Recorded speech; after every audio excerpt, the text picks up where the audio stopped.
আজ 27শে জুলাই নানুর দিবস। নানুর দিবসে শহীদ মঞ্চে কাজল শেখ আসতেই তার গাড়ি লক্ষ্য করে ডিম ছুড়ল স্থানীয় বাসিন্দারা।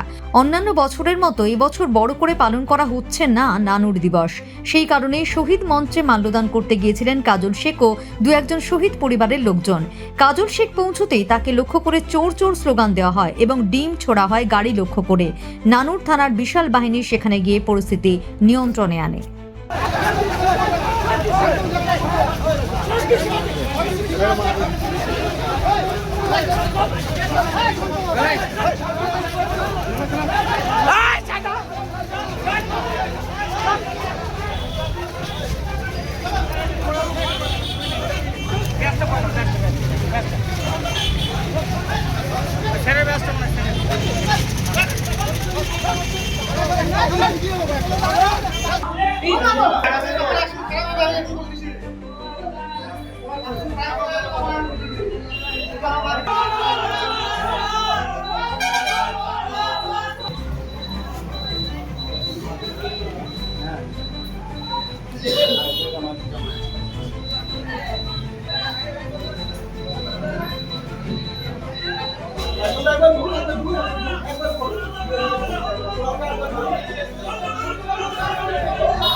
আমি এখানকার একজন জনপ্রতিনিধি, আমি এখানকার জেলা পরিষদের মেম্বার।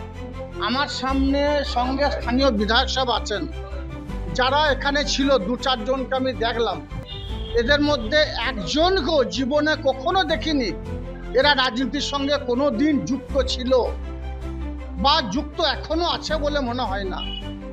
হয়তো বিভিন্ন ধরনের নেশায় আসক্ত হয়ে কতিপয় মানুষ এদেরকে আর্থিকভাবে প্রলোভনা দিয়ে বা আর্থিকভাবে সমৃদ্ধ করে তাদের এখানে পাঠিয়েছে বা পাঠানো হয়েছে বলে আমি মনে করি। তাকে লক্ষ্য করে শহীদ বেদিতেও ডিম ছোড়া হলো, সেটা কতটা অপমান বলবে? এটা কত বড় অপমান সেটা তো জনসাধারণই বলবে। সারা বাংলার মানুষ, সারা ভারতবর্ষ মানুষ এটাকে দেখলো, এটাকে আশা করি কেউ ভালো চোখে নেবে না। দেখুন, ওনাকে ডিম ছুড়বে না তো ফুল ছুড়বে। যিনি নানুরের দিকে দিকে যিনি বোম ছড়া কাজ করেছেন, আজকে নানুরকে যিনি বোমের আঁতুঘর বানিয়ে রেখেছিলেন, তো ওনাকে ডিম ছুড়েছে, এটা তো স্বাভাবিক বিষয়। এটা হচ্ছে জনরোষ, যারা নানুরকে এবং বীরভূম জেলাকে যেভাবে ভীত সন্ত্রস্ত করে রেখেছিল, দীর্ঘদিন ধরে পরিবার তান্ত্রিক দল করে একে অপরে জেলা পরিষদ থেকে শুরু করে বিভিন্ন পঞ্চায়েতে যেভাবে লুটেপুটে খেয়েছে, সেই তোলাবাজ বালি মাফিয়া জিহাদি মানসিকতা নিয়ে রাজনীতি করা মানুষকে ডিম ছুড়বে না তো ফুল ছুড়বে। যিনি আজকে এখনও পর্যন্ত জেলা পরিষদে আজ পর্যন্ত মানুষ পরিষেবা পাচ্ছে না, দীর্ঘদিন ধরে জেলা পরিষদে আজ কোনো কাজ নেই, তো মানুষ সেই পরিষেবা থেকে বঞ্চিত। তো উনি ইস্তফা দিয়ে দেখ, উনি যদি না জেলা পরিষদে ঢুকতে না পারেন তাহলে ওনাকে ইস্তফা দিতে বলুন। আর সেই জনরোষ মানুষ দেখতে পাচ্ছে বীরভূম জেলার দিকে দিকে বর্ষাকালীন সময় রাস্তাঘাটের অবস্থা খারাপ, বিভিন্ন জায়গায় বিভিন্ন সুযোগ সুবিধা থেকে মানুষ বঞ্চিত হচ্ছে। তো সেই সুবিধাগুলো যাতে না মানুষ যদি না পায়, তোমাকে ডিম ছুড়বে না তো কী ছুড়বে, ফুল ছুড়বে? ঠিক আছে, জনরোষ সেটা। দাদা, আরেকটি জিনিস দেখা গেল যে কাজল শেখ সেখানে ছিল এবং তার সাথে যে বিধান চন্দ্র মাঝি, সেখানকার নানুর বিধানসভার যিনি এমএলএ আছেন, তিনিও সেখানে ছিল এবং তাকেও ডিম থ্রো করা হয়েছে। দেখুন, কাঠের পুতুল, ওনাকে যেদিকে আঙুল ধরে ঘুরবে সেদিকেই বিধানবাবু ঘুরে। ওনার নিজস্ব তো কোনো পার্সোনালিটি কিছু নেই।